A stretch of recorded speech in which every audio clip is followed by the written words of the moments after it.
Warud police station येथील बीटमधून विना रॉयल्टीचा मुरुम व गिट्टीचा ट्रकवर कारवाई न करण्यासाठी दरमहा 25,000 लागणार अशी मागणी केली असता तक्रारकर्ता सिव्हिल इंजिनियरने लाचलुचपत प्रतिबंधक विभागाकडे तक्रार केली आणि इकडे 25,000 रुपये स्वीकारताना पोलिसांनी सापळा रचून वरुड पोलीस स्टेशन येथील कार्यरत महिला पोलीस कर्मचाऱ्यांसह पोलिसाला ताब्यात घेतल्याने ग्रामीण पोलीस विभागात एकच खळबळ उडाली।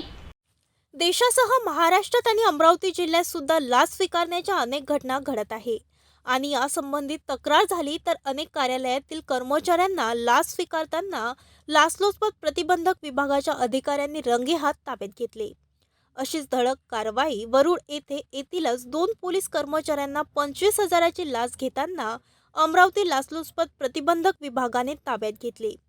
सिव्हिल इंजिनियर असलेल्या तक्रारदाराला 12 डिसेंबरला वरुड पोलीस स्टेशन बीडमधून विना रॉयल्टी मुरुम व MS27BX 2058 क्रमांकाच्या गिट्टीच्या ट्रकवर कुठलीही कार्यवाही न करण्यासाठी प्रतिमाह 25,000 रुपये लाचेची मागणी करण्यात आली।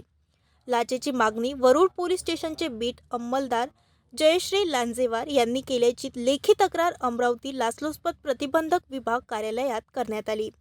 प्राप्त झालेल्या तक्रारीवरून 21 डिसेंबरला सक्षम करण्यात आलेल्या पडताळणीवरून पथकाने वरुड शहरातील जुना आमनेर बस स्टॉप आमनेर जवळ सापळा रचला।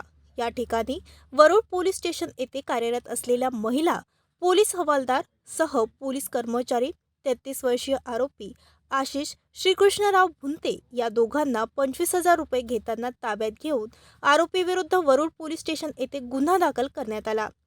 ही कारवाई लाचलुचपत प्रतिबंधक विभाग पोलीस अधीक्षक मारुती जगताप, अप्पर पोलीस अधीक्षक देवीदास घेवारे, पोलीस उपनिरीक्षक मिलिंद कुमार बहाकार यांच्या आदेशाने तपास अधिकारी पोलीस निरीक्षक शिल्पा भरडे, पोलीस निरीक्षक प्रवीण बारकुटे, पोलीस कर्मचारी विनोद धुडे, शैलेश कडू, चित्रलेखा वानकडे, स्वप्नील क्षीरसागर यांनी केली।